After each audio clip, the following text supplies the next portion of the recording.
Hey guys, Sean here. Welcome to the F1 Word Live, and it is Sunday. We're always live on a Sunday. How are we all doing in chat? It's good to see you all fired up for this one. Got loads coming up. I'm going to be joined by Jonty and Stuart, who's back after a bit of a break from appearing on Nice. So he's going to be with us tonight, aka Chain Bear for those who prefer him in that name. But tonight, fair whack to get through.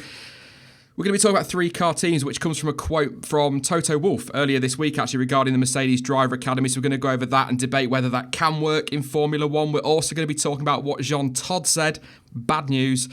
And that is there will be no new manufacturers in 2021. We'll obviously be talking silly season because it's getting ridiculous now and there is so much to talk about. We'll be heading over to Jonty's Corner. Yes, we're going with cheese on that one. And of course, towards the end of the stream, we will be taking your questions as well. If you're new to the channel, don't forget to hit that subscribe button and drop a like on the video if you enjoy what you hear. If I sound all over the place, don't forget, scripting, gone. This is all off the top of the head now, apart from the quote. So it could get just a little bit interesting, and hopefully tonight all will go very well and we'll have no Discord problems. But let's say a very good evening, kick things off and say hello to Jonty. Good evening, everyone. How are we? Yeah, I'm good. How are you? I saw you raging on Twitter a little bit earlier, so have you calmed down or are you ready to go? That guy's an idiot. It's only on two wheels, so I won't get too much into it, but yeah, what a moron. I didn't know what you were talking about until I saw you tweet, and then I had a look and was like, yeah, not the smartest move, let's put it that way. But we'll let you calm down a minute, Jonty, before we get too far into it, but we'll say a very big hello and a welcome back to Stuart. Hello, Stuart. Hello, how's it going? Yeah, not bad. How are you? It's been a while. Yeah, I went to a busy patch and I had a birthday, but now I'm back, glad to get into it because Formula One never sleeps.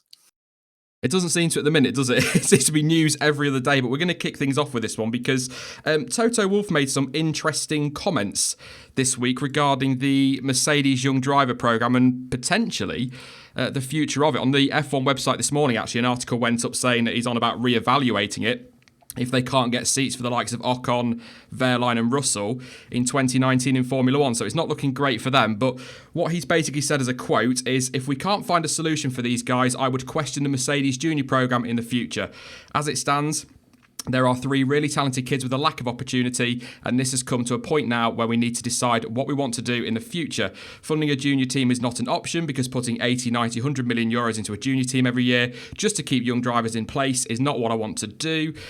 He's then gone on to talk about re-evaluating it, and then he said as his solution, which is what we're going to kick off with here, he just simply said, give us a third car, make it mandatory to put a young driver in there with maximum 2 years experience in the car. The cost wouldn't be huge, the grid would be packed, and we'd have a fantastic show as well. What do you reckon to that first impressions, Jonty? 3-car teams, could it work?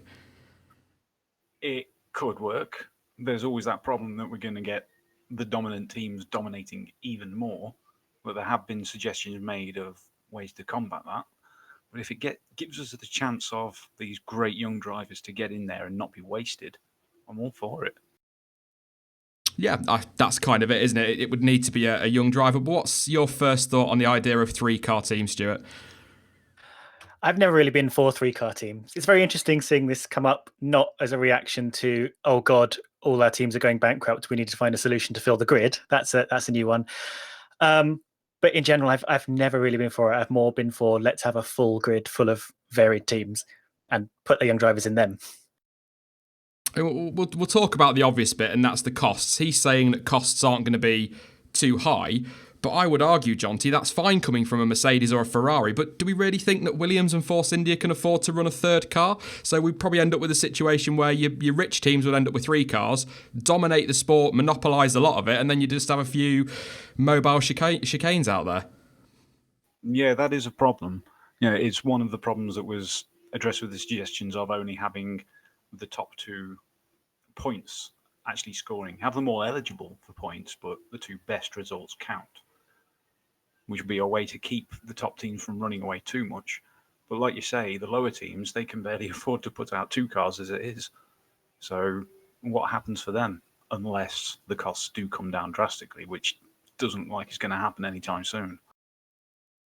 I don't know, Stuart. I don't know if you have any kind of idea on it, but it's, the cost of a third car, you're going to need obviously a third car to start with, which is third power unit, third everything like that. Then you're going to need a load more mechanics to service that car over a weekend and to do all your pit stops and whatnot. That I can see that cost maybe in Toto's Wolff looks like it could be low, but I can easily see that soaring as time goes on. Yeah, I think it's a little bit flippant to say the cost won't be that much, particularly if you haven't got the massive budget Mercedes. And you're right, it's not just the cost of the car, it's the cost of the crew around it, it's the cost of the third driver, which if they're not one of the pay drivers coming with a sponsorship deal could add up. It's also the cost of building a third set of parts that you're developing through the year. And the lead time on a new front wing, on a new floor is longer than you think. It's several weeks and comes at a considerable cost, which means I think we've seen in the past both drivers don't always get the new parts at the same time. So then you've got to add that into the equation. Everything starts to sort of snowball and add up. So there's a lot more to it than just multiplying the cost of the base car by 3. Yeah, that's a great point on parts, because you're going to need 3 of everything or whatever. It's not just going to be a case of covering 2 cars. But I don't know. I'm torn on it. I like the idea of having a grid of 30 cars. I think that would be absolute chaos every weekend. But to be talking like this when the sport's currently negotiating a cost cap seems a little bit... Maybe the phrase counterproductive is a bit over the top, but that's kind of how it feels a little bit. And we're going to get onto 2021 in a bit, potentially no new teams turning up.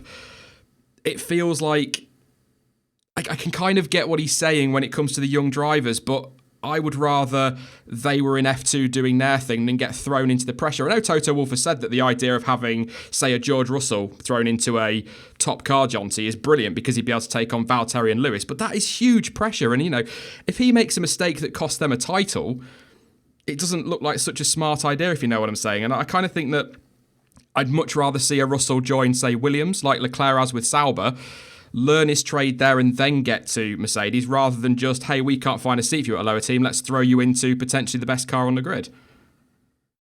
Well, yeah, that's always going to be difficult. And a lot of us who've been around watching for a bit longer, we've seen many times when some rookie comes in right at the bottom, impresses, and then gets moved up fairly quickly.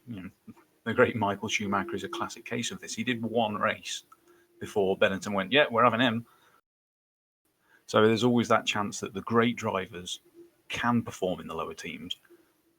But if those lower teams aren't there, then it's going to be difficult. But it kind of ruins the chance of that happening if the top teams are having extra seats. There's so many ups and downs for the argument of 3-car teams. It's very, very difficult to balance. I mean, the point Stuart just made about having the extra components you've got to develop. Think about the teams that are supplying others. For example, Mercedes. They're not having to make just that extra 1 set. They're having to make that extra 3 sets. So they're doing 9 lots of power units instead of 6. It snowballs quite dramatically when you've got suppliers for other teams. That's a good point, isn't it, Stuart? That's kind of what I was touching on a little bit with the parts and how it could easily snowball. But it's not just going to be one team for the Renaults and the Mercedes and the Ferraris, is it? It's just going to be hugely costly for them, which ultimately is going to put the cost up then for your Force Indies and your Williamses. Let's stick with Mercedes, because they're going to have to pay more for the power units because Mercedes are going to have to spend more to develop them. Yeah, exactly. And let's not forget the prize money. The total prize money pot remains the same, and there are, big problems with how that's distributed from the bigger teams to the smaller teams. But it's not like putting a third car in is going to give you a third more of your share of the prize money. You're doing it at, whatever cost you can sell that extra sponsorship for, or, I don't know where they're going to get the extra money from to make that a viable thing to do, especially if you are a small team like Williams or Sauber struggling at the bottom. Yeah, absolutely. And I think in terms of that prize pot as well, you're going to have they're going to have to change the point system. If they were to go with that, the point system has to change, because otherwise, teams are going to be separated in the championship by position. Because let's say they did this tomorrow. I know they wouldn't, but let's say that they did. Your top 9, provided there's no drama, will be 3 Mercedes, 3 Ferrari, and 3 Red Bull, meaning you've got potentially 21 cars scrapping over 1 point. So that's got to change. Probably is one of the first things. But I think when we start sitting here, Jonty, and going over what needs to change and what they'd need to do, it starts to sound less and less viable, doesn't it? Yeah, in reality, it does. Like I say, I am for it just for the sake of getting the drivers on the grid. But when you start to examine all the pros and cons, it really does get difficult to make work. Like you say, with the points, you could then argue that only have 2 of the cars eligible, but that makes the working out of the points for everyone else so ridiculously complex, where you've got a car finishing on the podium but not getting any points. That will be very, very confusing, especially when, again, Liberty are trying to attract new viewers to the sport and trying to get the younger viewers engaged when they're going, hang on, he came third in the race. Why isn't he getting any points? Yeah, it's ridiculous. Yeah, I mean, they're already having to simplify how the tyres are referred to for next season, because people are getting so fed up with all this ultra soft, super soft and whatnot. So, yeah, the idea of then having to sit down, work out who scored what and where. I mean, we'd get used to it, wouldn't we, Stuart, in that respect? But it's just another complication we don't need. But I'm going to put something forward here. What about the idea of perhaps the third car being a car that's a year old with a year-old power unit in, to kind of create almost a rookie championship in the sport? That's an interesting one that I hadn't thought of. I mean, I had thought of the idea of this third car, this junior car, being in a different sort of championship, but that kind of creates a second tier. Like, I can't remember what the actual word is, but like they have in the WAC, they have different grades of competition. That could be interesting, and if they get their own set of points, then that in itself could work. I mean, ignoring all the costs and things. I think if you had a championship where only the top 2 cars scored, you could get into all kinds of problems.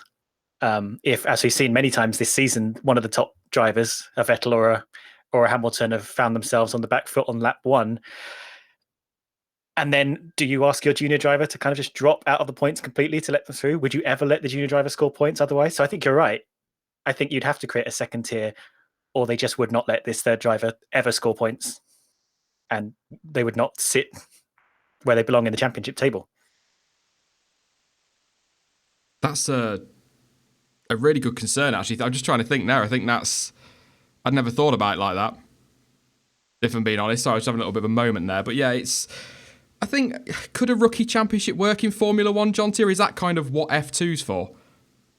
It is kind of what F2's for, and I would say I don't think it would be able to work logistically and on the manufacturing side, because you got to think the way these cars are made, all predominantly carbon fiber, they are attached to molds and dies for their construction. So is a team going to be willing to keep hold of all the old dies, molds and processes for a second lower championship whilst also running the main championship? Would that make the costs even more? Are the engine suppliers going to keep producing parts for a year-old engine that they're not developing?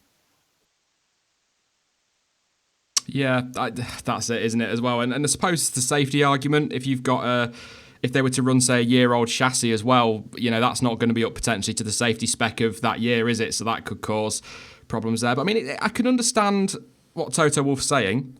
And on one hand, I sort of look at what Jonty's saying and think it could work. But I would much rather see, and I know it's probably not going to happen, we're getting onto that in just a minute, but I would much rather see another couple of teams, maybe 3 teams, Jonty, than having to go down the 3-car route. But if that is the only option to fill the grid up and get these young drivers in the sport, it may have to be the way it goes. Yeah, I mean, the best solution is more teams. And we can look at all these various other options, but to me, the number one thing that has to change is the 2-year sort of delay on the teams getting money out. That is the single biggest problem. I think I've said it before. I was talking to someone on Twitter this week about it. That's got to go, because any new team, they have to factor in and budget for 3 years of competition, the 2 years with the delay, and then the end of the 3rd year before they get anything back. And any prospective new team coming in will be looking at it thinking, right, yeah, the cost cap's gone down to 150. So we need 450 before we even get anything out. And the chances are we'll be at the back. So we'll only be getting 30 million back anyway. That is the biggest problem. Yeah. Anything you want to add on that, Stuart, on 3-car teams? Yeah, I mean, I agree with Jonty that it's classic F1 that this is a ludicrous solution to what are fundamentally different problems. And that is, as Jonty said, a problem of money, a problem of having a stability among the smaller teams. So there's always going to be 10, 11, 12 teams available. And there's this emerging problem of these junior teams, like Force India being sort of a Mercedes junior team, Toro Rosso being a Red Bull junior team, etc. That's in some ways stagnating the flexibility of the driver market. This week, I think Christian Horner said that Toro Rosso would not take Ocon because he's tied too closely to Mercedes. And there are lots of drivers who are tied into the big teams looking for a way through that only have a very narrow path they can take. And if a Red Bull junior driver can't go to Toro Rosso, maybe no other team will take him, and maybe no one will take Ocon because he's too close to Mercedes. So that's another problem that needs to be solved rather than just going to the crazy expense of getting a third car to shove him into. So I was going to save this for the silly season talk later, but it's interesting you've brought that up about stagnating of the driver market, because Gunther Steiner has come out and said, and I'm going to quote him, he said, "I respect Ocon, he's a very good driver, but why would we do that and go through controversy referring to the idea of signing a driver from outside the Ferrari network? We could take him, but we decided not to take him." So teams like Haas, who have got those ties to Ferrari, are not willing to take a Mercedes driver. So we're getting to the point where we're going to end up with drivers like Ocon, who is clearly good enough to be on that grid, and more than good enough and better than some of the drivers that are going to be on the grid next year, who isn't going to be on the grid. It seems crazy that these teams are being forced to, I don't know, have to avoid Mercedes drivers if you've got Ferrari ties, or avoid Ferrari drivers if you've got Mercedes drives. And I completely agree with what you're saying. It's just stupid, Stuart, that we've got these manufacturers have got too much control in the sport, is what effectively the problem is.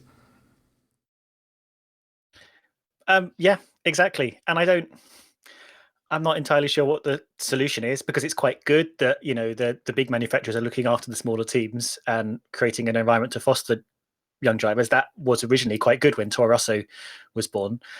But now it's looking more like, not only is it like reducing how junior drivers can move through the sport, and imagine being Ocon and being a young driver and get signed to Mercedes and not being able to drive in F1 after having been there for 2 years. And the other thing it causes is, if Red Bull leave, do they take Toro Rosso with them? Do we now lead to a domino effect where multiple teams are at risk if one team wants to leave? It's causing side effects that we didn't see 10 years ago when this kind of thing started. And that's it, isn't it, Jonty? Red Bull have threatened again that if they're not working very well with Honda, they're going to leave the sport. Well, that's 4 cars down. And if Ferrari do get closer to Sauber, they might take Sauber with them if they ever leave. And Mercedes we could end up in a right mess where we end up with a grid with Renault, McLaren, Williams, and Haas. Yeah, it's possible. I don't think it'll ever happen. No. We've heard it so many times, and it really won't ever happen. They won't go. Not the top teams. They get so much money coming in through the association with Formula One and the advertising that they get around the world, and just the fan following that it inspires. They literally can't afford to do it. Yeah, it'd be crazy, but let's move on. I mean, it's all going to kind of tie together this stream because it all just fit quite nicely. Just the way F1 works for once, it's actually worked out. Jean Todt has said this week, Jonty, that we're getting no new manufacturers in 2021 because these magic new rules they were going to come up with have not enticed anyone in. So now he's going to prioritise the 4 that are currently in the sport. Is it that the rules haven't enticed people in, or is it that the big boys in the manufacturer side of F1, namely Mercedes and Ferrari, don't want these rules to entice other people in? Put you on the spot. Who are you putting on the spot? You. It's always thanks. You. It does feel like there's an element of, we don't want things to change because it's taken us this long to perfect it and be way out at the front. I must be honest, that's how it sounds to me. Yeah, I mean, I'll try to just pick some parts of this quote out because I did it in yesterday's news roundup. But he said there was a demonstration of interest from one, but they said that they weren't ready to commit for 2021. So his priority was to make sure that the four they've got, which is obviously Mercedes, Ferrari, Renault, and Honda, that they're happy because he doesn't think it's fair to change everything for them because somebody might turn up when they may not as well. I don't know. I mean, all this 2021 talk, Stuart, was supposed to be the big turning point for F1. Liberty Media were going to get their claws into it. It was going to turn it around. The field was going to close up. We were going to get new teams. We were going to get a full grid. It was all these promises. And basically what we're getting is the engines we've got now, from what I understand, a few aero changes, a cost cap, which is probably not going to happen or isn't going to work, and no new teams.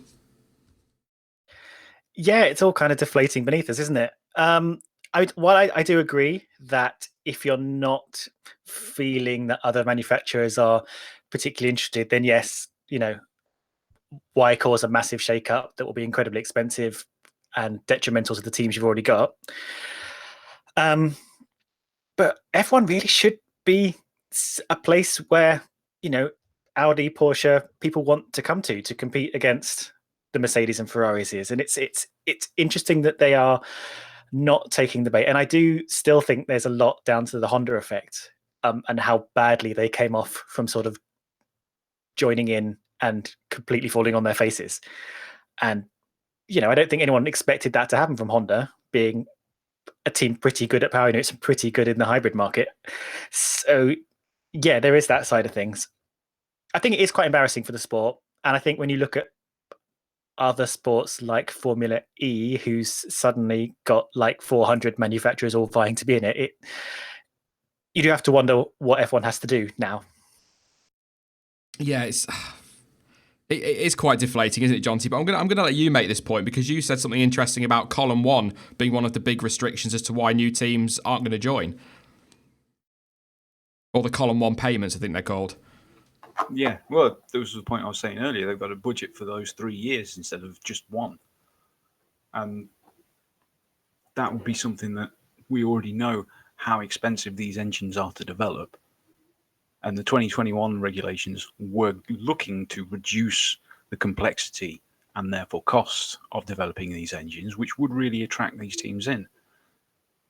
And it's hard for me. I mean, you look at what Porsche's been doing with the 919. Taking it, doing all these spectacular sort of demonstration laps, smashing the lap record at Nürburgring and Spa. How good would it be for them if they were taking that development and attacking Formula One with it? That's what everyone wants to see. That's what all the Porsche fans want to see. It really would be better for them. But unfortunately, with the proposed changes no longer happening, it's not really a viable or cost-effective option for them. Why should they bother if there isn't going to be that development and advancement in technology if they're just going to stick with the same engines again that everyone already knows are too complex? Do you think it's a rules thing, or do you think it is all coming down to money? Because once upon a time, Jonty, and I'll come to you as well, Stuart, on it, people were falling over themselves to be in Formula One manufacturers, and teams were coming in left, right, and centre. It's where everybody wanted to be. But rather than shaking up the rules and changing all these engines, do they just need to sort costs out and that'll tempt people in?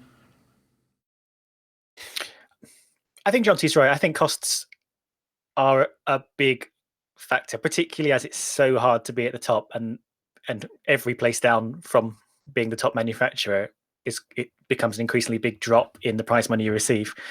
And again, yeah, just to clarify in case anyone's not aware, as a new team, you do not get a share of the commercial rights of Formula One. So that's all the money that Formula One you sort of makes from selling it as a product. You don't get any of that until your third year.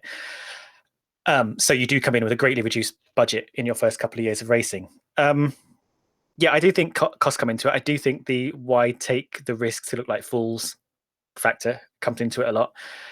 I'm not massively convinced like the engine rules are in and of themselves are a particular bugbear for any new manufacturers to take. I think people just want to know what they are and whether that's relevant to who they are as manufacturers. I think maybe I'm a little bit, I don't know, negative on it, but I think it says a lot about the state of Formula One at the moment, that teams like, or manufacturers like Aston Martin and Alfa Romeo would much rather come in as a title sponsor than try and enter a team themselves.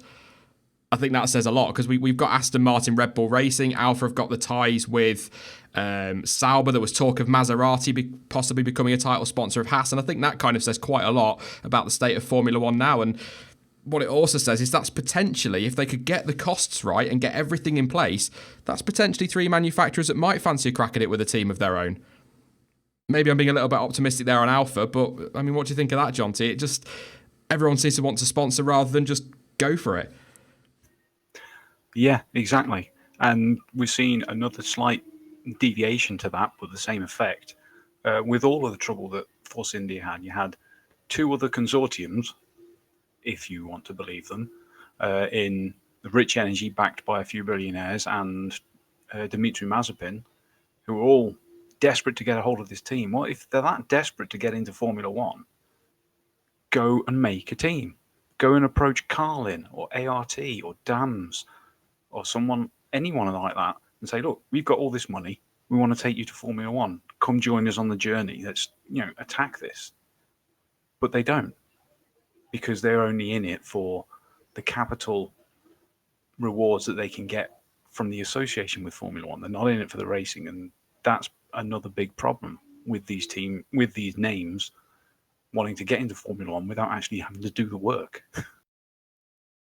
Yeah, I completely agree. I mean, it'd be great, wouldn't it, to see Mazepin go and have a word with Carlin and get Carlin F1 on the grid. Would be brilliant, given all they've done for the junior formula and bringing talent through. So I think that'd be absolutely fantastic. But I don't know, part of me thinks maybe the FIA need to go to the likes of Aston Martin and say, what would make you come to the sport? But then at the same time, Stuart, I tend to agree with what you're saying. If you do that, you're then going to upset your Ferraris and your Mercedes, who, whether you are a fan of them or not, have been loyal, if you like, to F1. They've come here, they've spent the money, they're still in the sport, they're racing, they want to stay.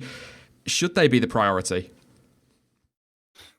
Yeah, absolutely. I think, and let's not forget that Mercedes have been around a lot longer than they've been a modern team. They've been supplying engines for decades and decades. I don't think any particular manufacturers in the program now are worried about the competition from the Porsches and the Audis and whoever would come in. But I do think they don't want the unnecessary shaking up of their whole engine department just to make F1 more attractive to other people. I think, kind of listening to Jonty and kind of hearing myself, I kind of going to backtrack on something I said about the engines necessarily not being a thing that's going to turn people away, because if you back in the 2000s, there were quite a lot of manufacturers, not only in F1, but looking to come into F1. We saw a big influx of Ford and BMW and other people sort of coming in, being around. Even Cosworth, the independent engine manufacturers, could make a good engine competitive, win races. The way engine and power units are now in the world, in sport, is a constantly evolving thing as we're moving away from the simple combustion engine, which anyone could get involved in because it was a known technology, to now we're going through different kinds of hybrid engines in different sports, in different vehicles on the road, in all kinds of transit. There's not an established technology there that people can enter easily. You can't, Cosworth are not going to easily come back into the sport and make a good hybrid engine. They're kind of gone from F1 now forever. I don't think they can be part of this. And it's a constantly moving target that not a lot of manufacturers, when they're doing their risk assessments about joining a big sport, can be confident about what that's actually going to look like today, in 5 years, in 10 years. So it's an interesting thing to enter as a manufacturer. I'll come to Jonty in a minute. I want to ask you this one, Stuart. I nearly called you Chain Bear then. I was looking at your name on there. Stuart, what do you make of this from Jean Todt that came out, I think it was yesterday, where he said that F1 will never go electric? I mean, he must have some impressive crystal ball to be able to see that far into the future, because ultimately, one day, it probably is going to have to. I think what he was referring to is that Formula E, part of what he was referring to is that Formula E have an exclusive rights to being the premier electric engine single-seater racing championship till 2039, I think. So legally, F1 could not go fully electric unless they bought the license or did an agreement with Formula E to have a license to use electric engines. So they can't actually do that. It is an interesting point technologically, because while a lot of people talk about either hydrogen fuel cell engines or hydrogen combustion engines, that's it's too much to go into here, but that technology is not particularly viable right now, and not particularly in line with what power units Formula One needs as a sport. So yeah, I actually don't know what Formula One will find itself with in that period when petrol engines sort of die out, and 2039 when they're actually allowed to use electric engines. But it'll be interesting to see. Yeah. Anything you want to add, Jonty, on that? On that point, I think Stuart just hinted at it. It's all going to be coming down to the limits of technology. The hydrogen fuel cells are improving all the time, but they're really not at the level to provide the constant high-level power that Formula One needs yet. I'm sure they will, and there's already been a GT car developed with it. I think it was Nissan, can't remember. And as far as fully electric on battery power goes, that's again just a race on technology of who can get graphene batteries developed first. Because once that happens, you're going to have the high energy density, high output that it'll need to last. I'm not sure about the legality of the names, but it's very much a technology race. Sorry, I was listening there, genuinely fascinated by that. That's not really my area of expertise at all, so it's great to get your two's views on that. But I'm going to take a little break from talking, and I'm going to be nice and cheesy now, and we're going to head over to Jonty's corner and see what he's got for us this week. Yeah, we had a statement from Gunther Steiner at Haas this week saying that he sounds a bit bitter, but he said that other teams can't beat them on the track, so they have to beat them in the courts, which is very interesting, referring to Renault's appeal against their car, which ultimately resulted in them being disqualified. So, what do you think about that? I mean, I tend to agree. I think was it you that put the tweet out, Jonty? I think it was one of you two that said that at the end of the day, an illegal car is an illegal car. So if they've been found to have an illegal flaw or whatever the issue was, then the rule's the rules. I can't think of many instances where these have been overturned. I mean, I think back to 1999, Malaysia, I think it was, when the Ferraris were excluded from the result because of the barge boards.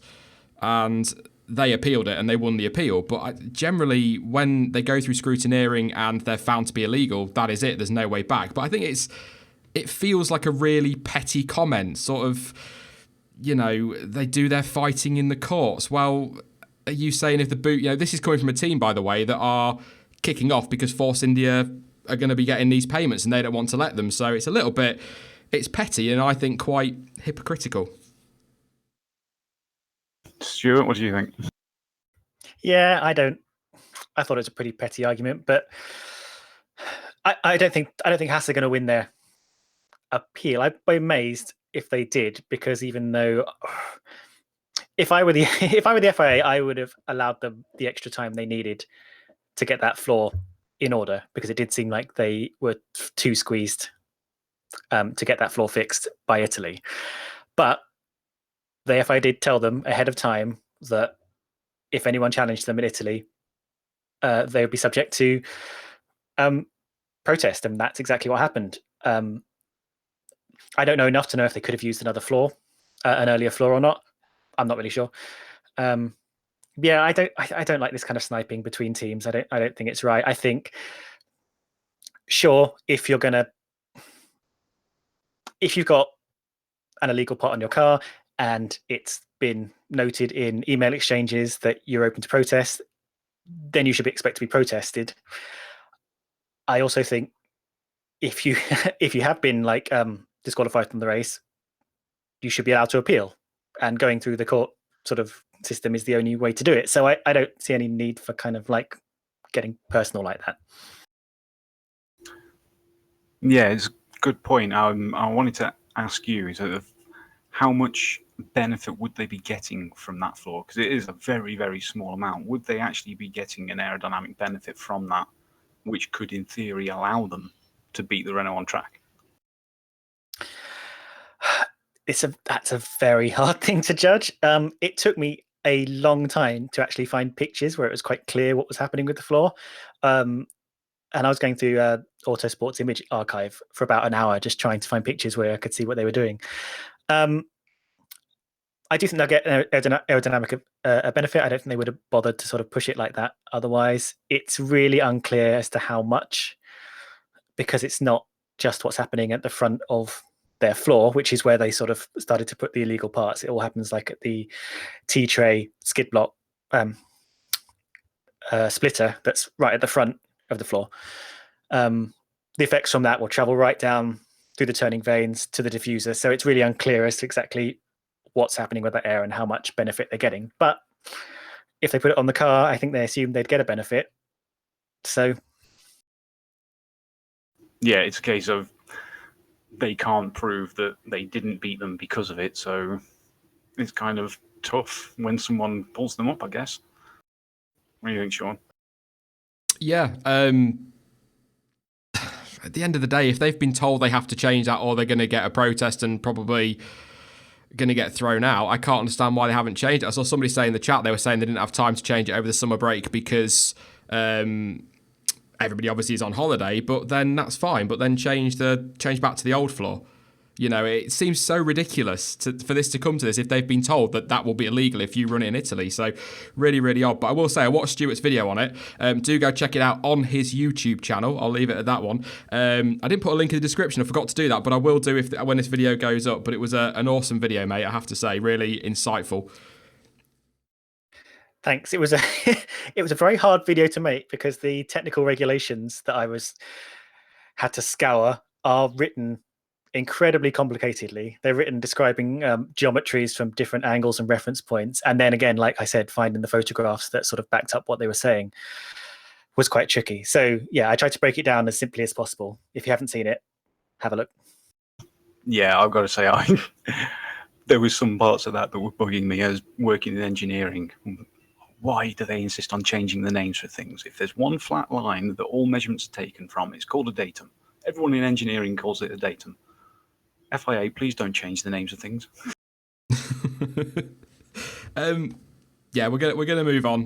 Thank you for that, Jonty. I know we're gonna have to. I think we have to do this every week, and I'm gonna have to come up with some kind of really cool graphic for it. Well, I say cool, terribly cheesy graphic because I really enjoy listening to Absolutely. things and getting put on the spot as well, which is nice. Better than the Schumacher one you had the other day. We're going to talk about a Schumacher in a minute, but I want to do silly season because the way Formula One's been lately kind of would be wrong. As I said a little bit earlier, Esteban Ocon is not going to be going to Haas whilst he's still got these Mercedes ties. Interesting stuff from Toto Wolff again, though, Jonty. He's talking about possibly dropping Ocon from that programme to help him get a seat in Formula One. And there's a comment, I've forgotten who it was. I can't say it word for word because it was a little bit sweary, let's put it that way. But basically said, since when did these manufacturer ties become a negative thing? He's tied to a manufacturer and can't get a seat. I mean, it's crazy, and he's clearly good enough to be on the grid. Yeah, absolutely. I mean, I'm not sure what he'd be trying to achieve with that.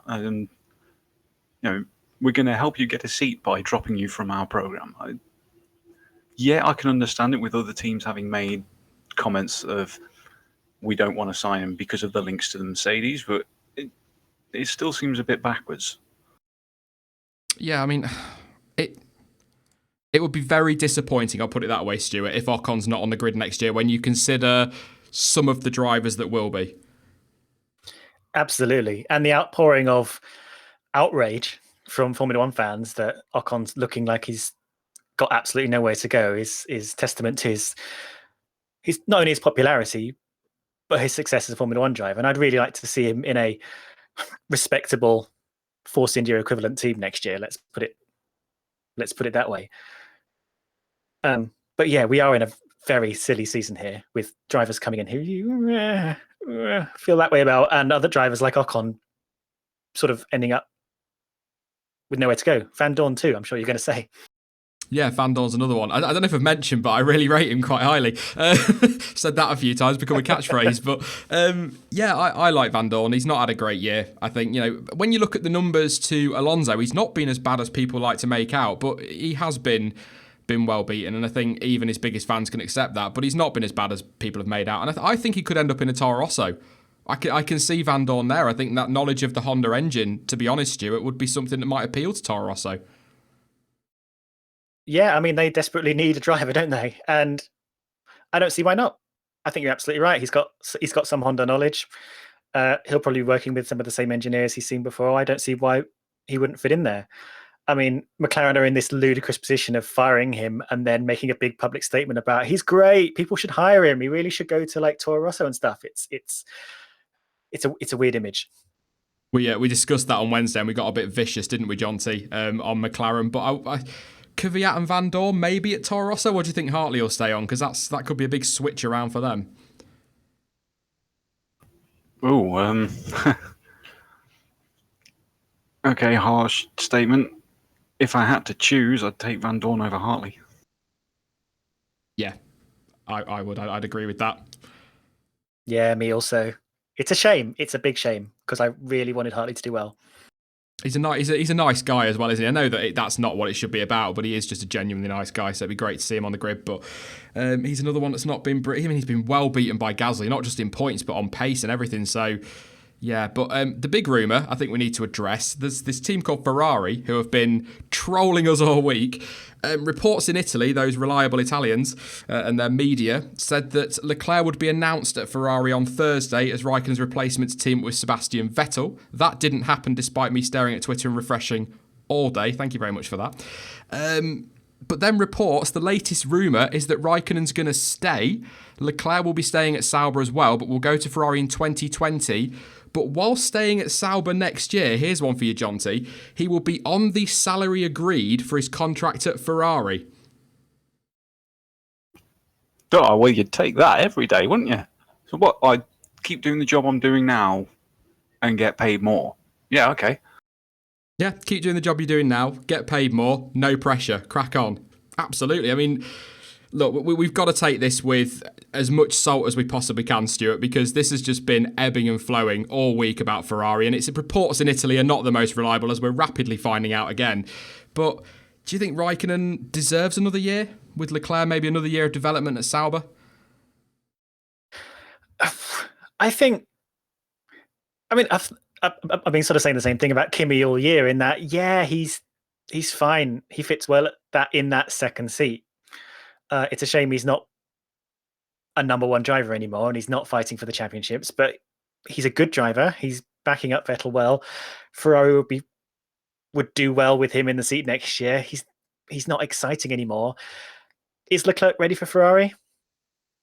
It's hard to say. It's one of those moves. He's one of those drivers that you don't want to accidentally promote too soon, put him in a high pressure environment and ruin him. Or at least put him in a position where he gets fired again and then gets stuck in the midfield for the rest of his career. I would like to see him get the chance, but I part of me wouldn't be surprised if it was status quo next year. I've been back and forth all week. I was absolutely adamant on Wednesday that Leclerc was going to be at Ferrari, and I have been for a while, but it's all over the place, and I don't think I wouldn't be surprised if Ferrari don't even know, to be honest, and otherwise we'd have heard something. But based on this year alone, Jonty, I think Kimi does deserve another season because it's been his best season for a long time in Formula One. But as we've discussed a few times, mate, I kind of think it's time now for these older drivers to move aside, go off and retire, do what they want to do, and let these young guns have a go. Yeah, I agree. So go back a few decades, it was fine for them to go on and on and on because a lot of the time you would see the drivers sort of go past their prime, but take their knowledge and experience to the lower teams to help get more performance out of them, improve their development with the feedback and knowledge that they've got. We haven't got that many teams now, so it can't really happen. And all the guys at the front want to stay at the front, and they don't really like the idea of going and helping. Well, maybe not like the idea. That's unfair, putting words in their mouth. But it doesn't really fit their mindset of winning by going down and helping the lower guys. So on their way is the easiest option, and it's a very difficult thing. I would love to see sort of maybe a cap on the amount of time people can stay there, especially if they're just taking up a seat, as opposed to really competing and fighting for titles. But again, that's a very subjective position to view it from, which is very difficult for anyone. Yeah, I don't know.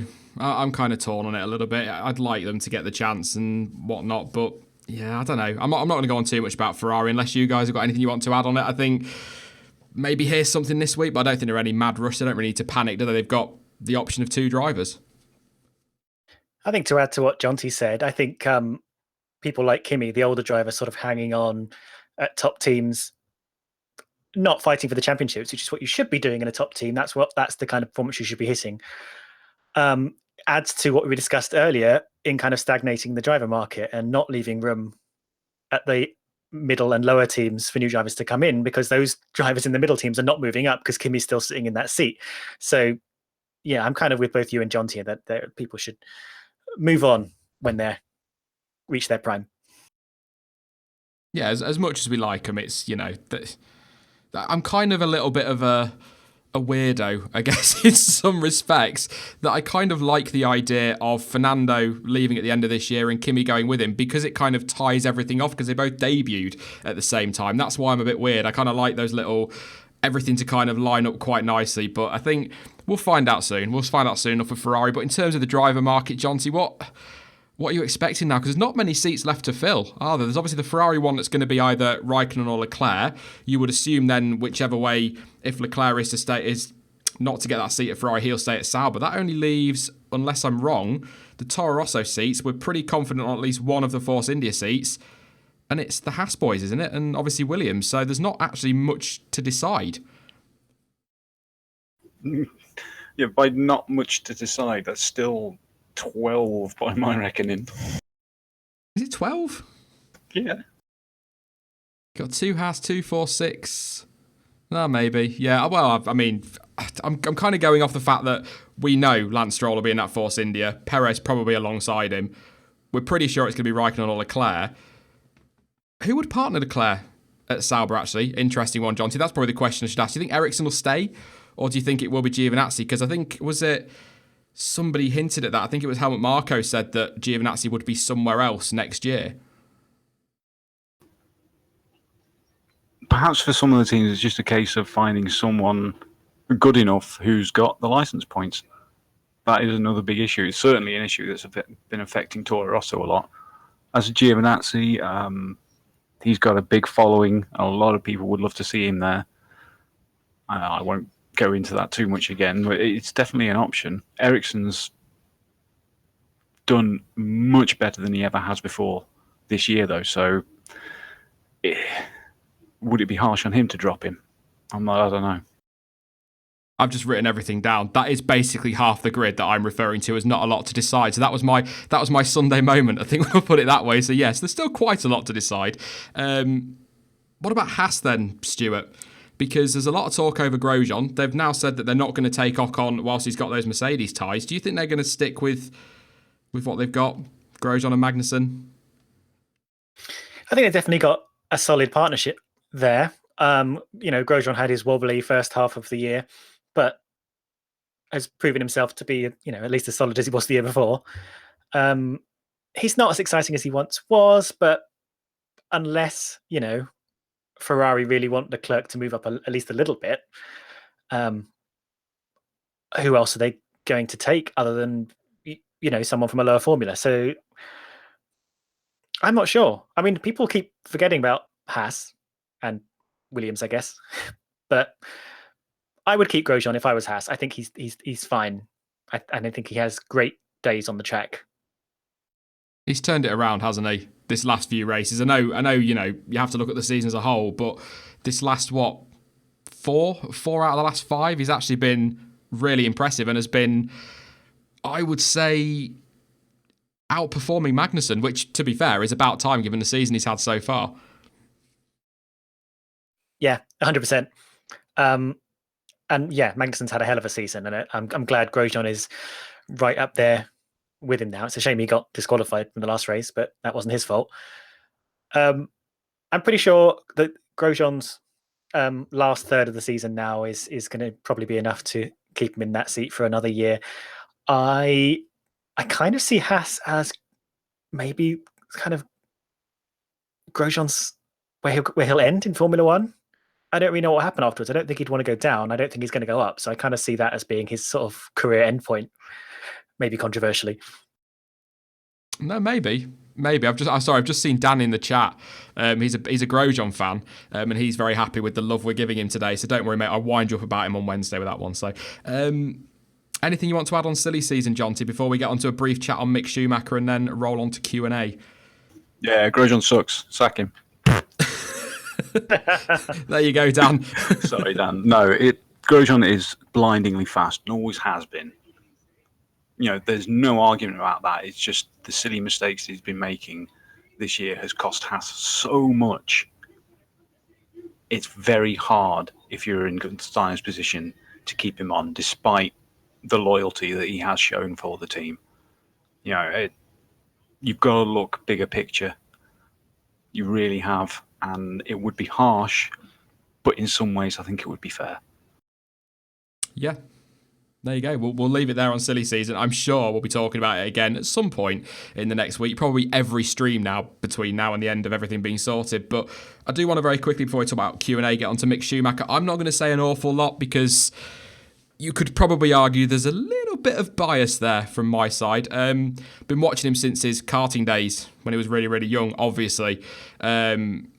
This weekend, Jonty, he's been a class above that Euro F3 field, and having seen him this weekend, I'm going to say 3 points off the top of the table. I'd be very surprised if he doesn't win that title now.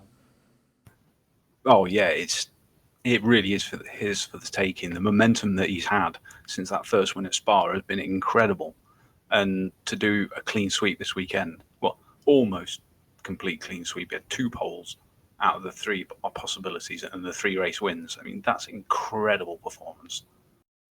Did you see much of it, Stuart, this weekend? I know you probably heard a lot quite over on Twitter.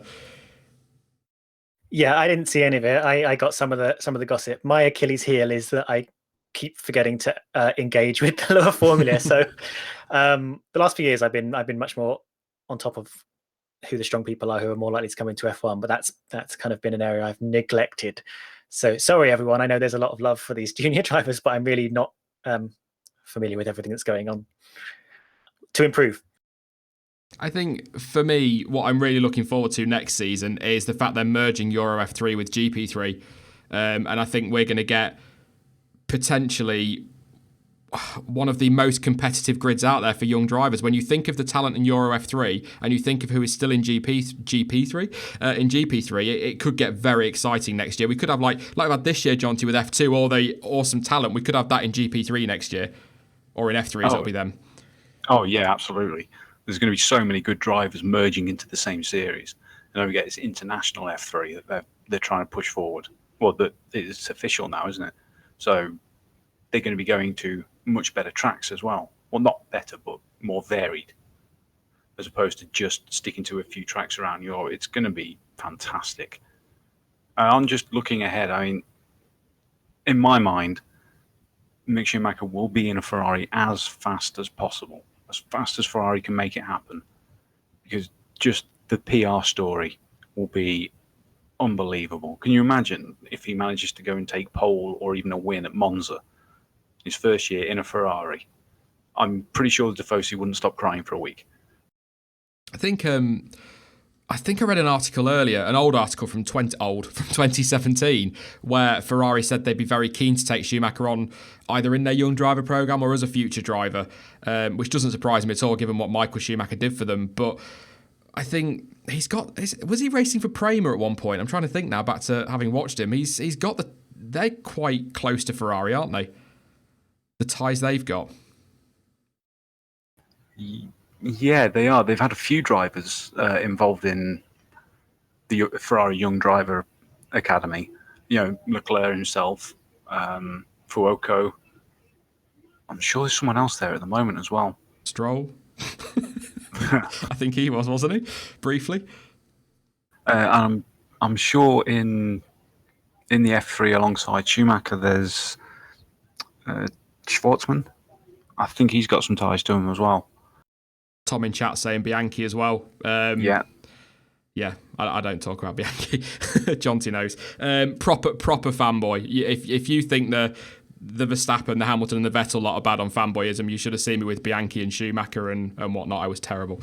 Callum Ilott as well. Somebody just said it in chat. The real Charlie Whiting. He's another one, part of that Ferrari Academy that's looking very, very exciting. If he gets promoted to F2, that could be where Schumacher ends up. Yeah, that would make a lot of sense. But we'll move on because I feel like we're neglecting Stuart a little bit here. Yeah, speaking of Stuart, I just seen in the chat, fun fact, you once designed a Euro F3 livery. Who for? Now it's actually a really boring livery because that's what they wanted. So, don't get excited. I designed the high-tech GP livery when they first came into the sport. Oh, that's cool. That Very is pretty random. awesome. That's awesome. I like the fact you put it fun fact. That's pretty awesome. I've not got any kind of claim like that. So yeah, awesome. I'd completely forgotten about it until you started talking about Euro F3, and I was like, oh yeah, I did do something with them once. It was really really random. I've never done anything like it since. Awesome. It's a claim to fame, mate. That's what that is. So we'll hop off into Q&A and let's see what everyone is asking. Fred the Shed says, has there been any update on Michael? Unless you guys, I don't think there's been anything other than what we heard. Has there really been any update since the incident? Really, not massively, has there? We get little bits, don't we? But no, everything that you hear is pretty much just speculation and hearsay. Someone I know knows someone who knows someone who went to see him, that kind of thing, which is a shame. Yeah, they're keeping everything private, which is totally respectable. But God, there's a whole podcast stream episode in the politics of that and how you leave the fans wanting to know what's going on as a kind of surrogate family. Very tricky. Yeah. Yeah, I totally agree on that. Their privacy absolutely should be respected, but I think the love the fans had for him and still have for him should also be respected, and they should just be told, is he any better? Yes or no. That's all it needs. Nothing more is needed. People don't need details, just a simple yes or no.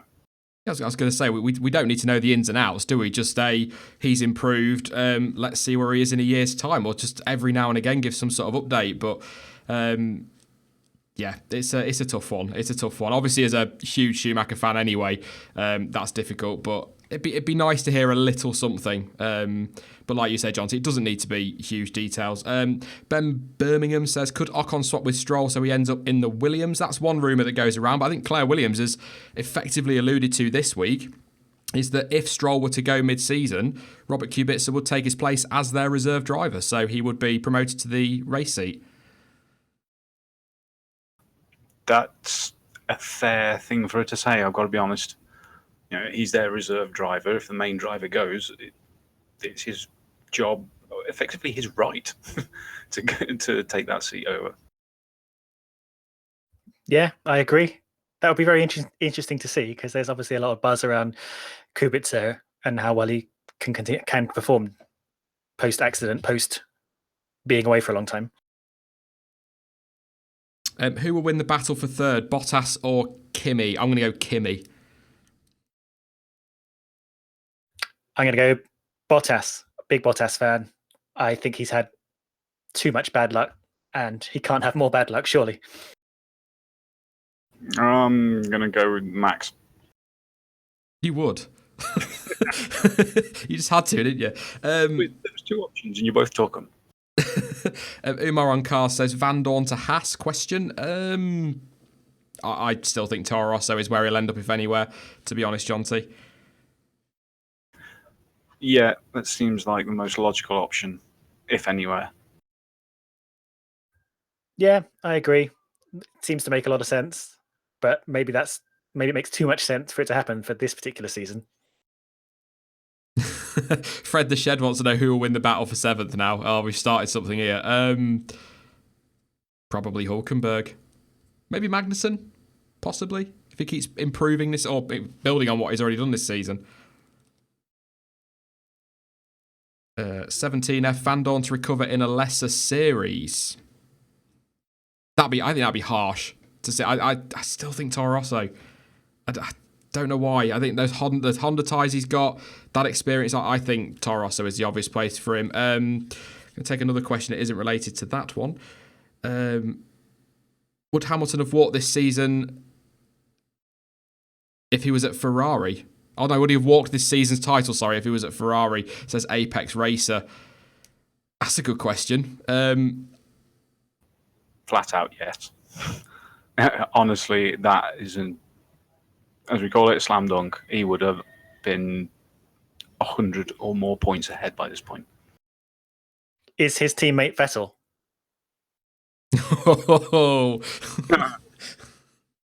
Have any teammate you want, Stuart. I think, yeah, it's if Vettel and Hamilton switch places, I agree with Jonty. If they're on the same team, that opens up a whole can of worms. And yeah, I don't know. If they're in the same team, I don't know. What are the final... Nice dodge, Sean. What are the final 2021 engine rules? They're not finalised yet, as far as I know. I think it was Jean Todt, I've gone and closed the quote now, said that they are close to to getting them all sorted and getting them announced. So I would imagine we'll know soon. But from what I understand, Stuart, they are pretty much what we have now in terms of the engines. That's what I understand. I think the dramatic revisions they were going to make are not happening now. So I see some small step changes, maybe some change in fuel flow. But otherwise, yeah, I don't see anything dramatic happening. A couple of people asking for predictions for Singapore. It's a tough one, actually, Singapore, isn't it, Jonty? Because Red Bull are in the mix. You would, based on the history, you would say that Mercedes are going to struggle compared to Red Bull and Ferrari. I think the fight is between those two, and I've got a good feeling about Max Verstappen. So he's probably going to get it all wrong in lap one because I tend to jinx people. But I think Verstappen's got a shot this weekend of a very good result, if not a win. Yeah, the Red Bulls are definitely in with a good shout. It's going to be dark, I can tell you that much. The Ferraris really should be up there as well. You know, on these tight, twisty tracks, you still got the really good aero package that they're running at the moment. They should definitely be performing better than Mercedes. But then, that said, we said that at Monza and Spa, and look what happened. Does Vettel have to win this one, Stuart? 30 points behind now. Well, unless Hamilton retires, yeah, I think this is a real pin he has to put in the championship now. I think he will win it. I'm not as confident about Red Bull as everyone else. I think they've gone more off the boil than we expected them to. But yeah, I think Vettel very much has to plant some points this race. I don't want to build people's hopes too much, but I've seen a very interesting weather forecast for the weekend that says we're going to have a wet one in Singapore again. So, but how many times have we been promised a wet race this season? And it has not been a wet race. I think 4 at least. Yeah, exactly. I've seen the same weather report, and it's basically saying from now until 3 days after the race is torrential rain and thunderstorms, which I don't think will happen. Yeah, it's never quite been as dramatic as the weather forecast has said, has it? But as Germany showed, you only need a light drizzle for 5 laps to turn things around. Yeah, that's true. And also, we'll be able to give you live updates on the weather because we have inside knowledge. Yes, Darth. Yes. So if I don't know if she will be in chat, because I don't know what time it is over there, but if she is in chat, let us know what the weather's doing right now before the end of the stream, so we'll know then if it's an accurate forecast, won't we?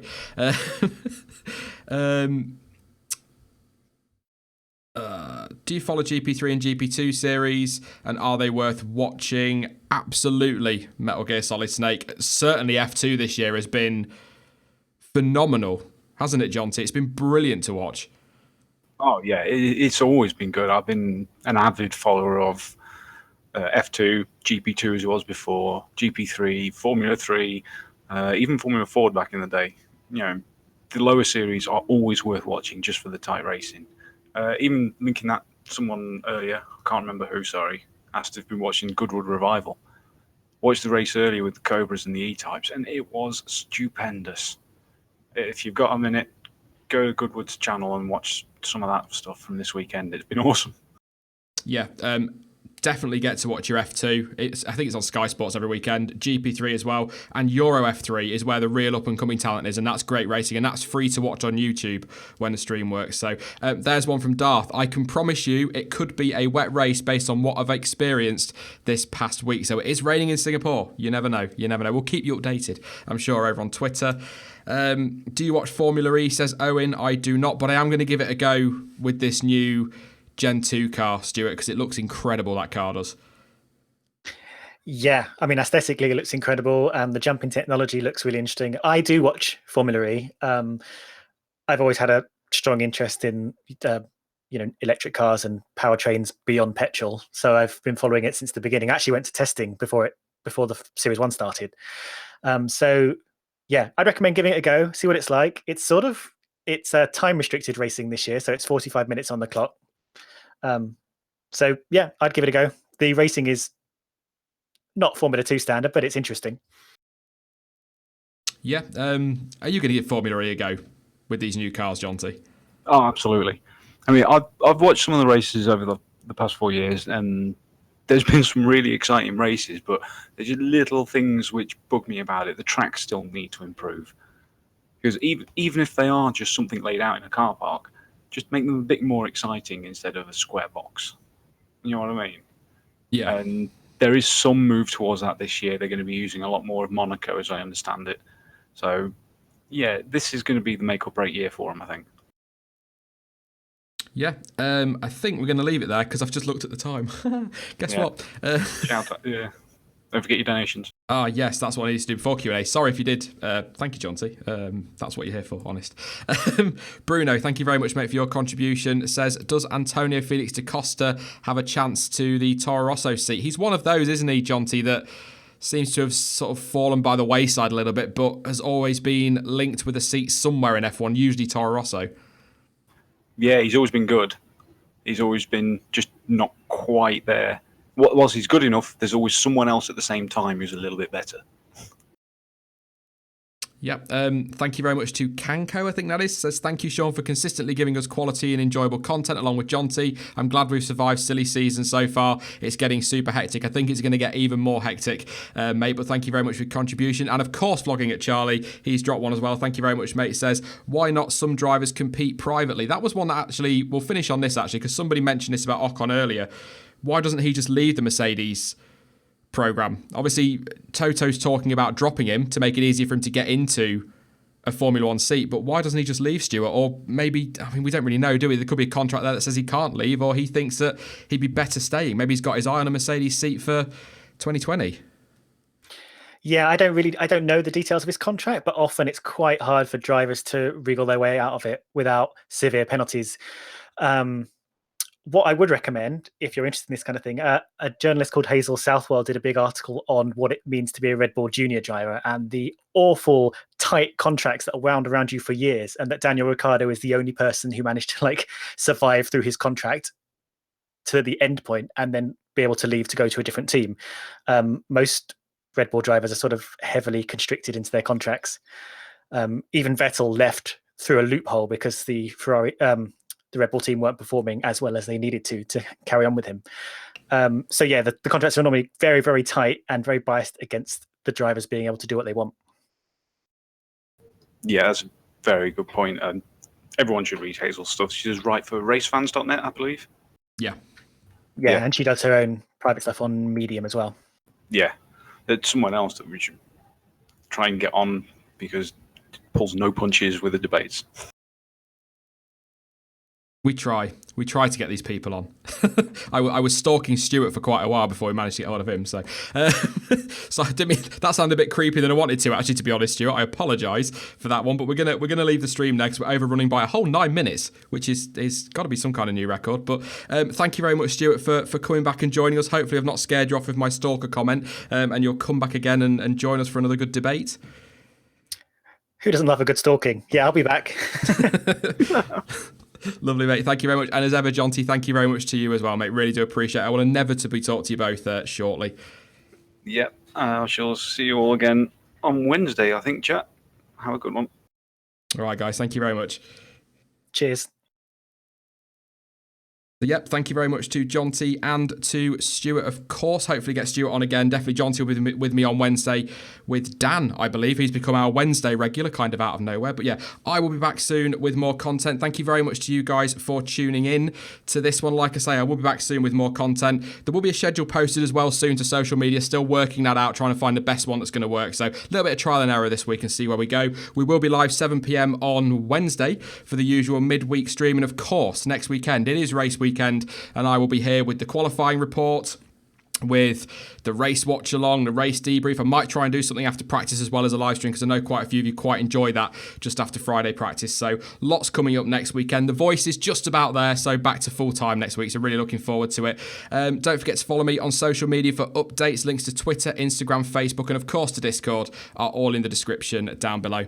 But as ever, thank you for watching. I've been Sean. This has been the F1 Word, and until next time, goodbye.